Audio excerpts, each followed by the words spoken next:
Housing affordability is a big challenge in Toronto. The high cost can sometimes force families to choose between paying rent and putting food on the table. There simply isn't enough subsidized housing stock to meet demand. Over 100,000 households were on the waiting list in 2018, and just under 3,000 were housed. We wanted to see whether the waiting list system is fair, equitable, and as efficient as possible. When people apply for rent geared to income, they're applying to live in one of 64,000 subsidized housing units in Toronto. Rent for RGI is capped at 30% of income. The city subsidizes the rest. Anyone can apply to get on the waiting list, and people applying must select both the size of the unit and the building where they want to live. When a provider has a vacancy in the building, they generate a list of applicants who have applied for that building. The provider then contacts each applicant in the order that they appear on the list. Income eligibility is checked at a later time.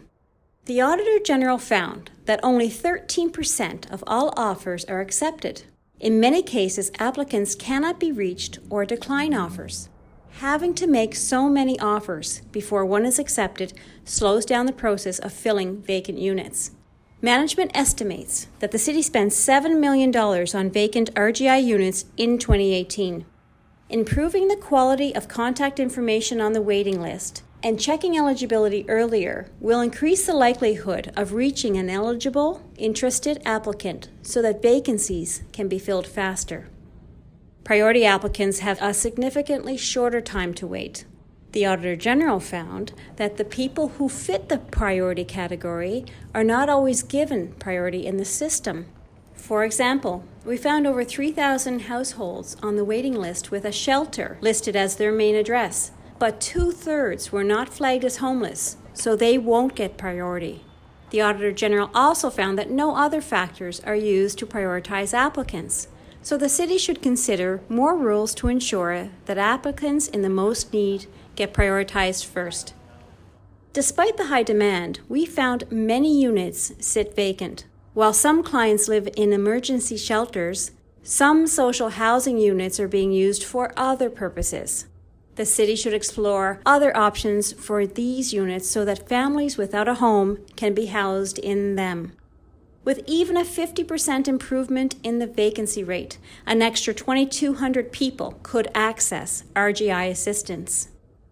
The Auditor General found some social housing units have been sitting vacant for a long time, waiting to be demolished and rebuilt as part of a revitalization. There may be an opportunity here to gently refurbish these units to use them as emergency or transitional shelter. That would have to be explored a little bit deeper.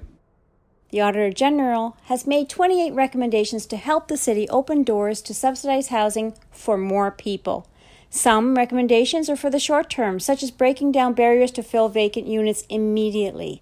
Some are for the medium term, such as reviewing priorities for RGI, and some are for the longer term, such as implementing a better tool to manage the waitlist. To find out more, visit toronto.ca/audit.